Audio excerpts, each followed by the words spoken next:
History Talk Program.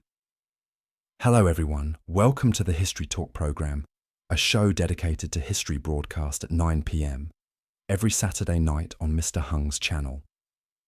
Perhaps few people still remember, but 109 years ago on June 2nd, 1911, President Ho Chi Minh left Nha Rong Wharf to embark on his journey to find a way to save the nation. What's remarkable is that at that time, he was only 21 years old, an age when many people today are still dependent on their parents and worry about their monthly meals. Yet he already carried within himself profound thoughts and great concerns about the liberation of his people. During 30 years of traveling through 43 countries, he gained a panoramic understanding of the world. Because of that, he could foresee almost every major event many years in advance. A striking example came after the Dien Bien Phu victory in 1954, a battle that shook the 5 continents and rocked the world, filling everyone with pride and joy. However, President Ho reacted differently. He told the generals do not celebrate too soon because the United States is the one backing France in its attempt to seize Indochina. Once France loses, America will surely step in. Therefore, he reminded everyone not to be complacent and to prepare for the coming war against the United States. And indeed, everything happened exactly as he had predicted. He even assessed that fighting the Americans would be far more difficult than fighting the French because the US possessed overwhelming firepower air forces, and especially the B-52 bombers. As early as 1962, 10 years before the US brought B-52s to bomb Hanoi and vowed to bomb Hanoi back to the Stone Age, President Ho asked Colonel Fung the Thai, then commander of the Air Defense Forces, "Have you learned anything about the B-52 yet?" That question left Colonel Fung the Thai completely bewildered. One spring evening in 1968, when Comrade Fung the Thai had become Deputy Chief of the General Staff of the People's Army of Vietnam, President Ho once again asked about the B-52s and remarked, "Sooner or later, the American imperialists will bring the B-52s to bomb Hanoi.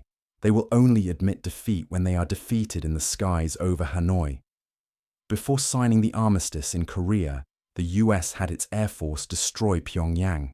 In Vietnam, they will certainly lose, but they will only surrender after being beaten in the skies over Hanoi. Therefore, your mission is a heavy one. Thanks to these accurate predictions, by the end of 1972, the United States suffered defeat when it brought the B-52s to bomb Hanoi. Thousands of articles and hundreds of books around the world have since been written to answer one question. What was the cause?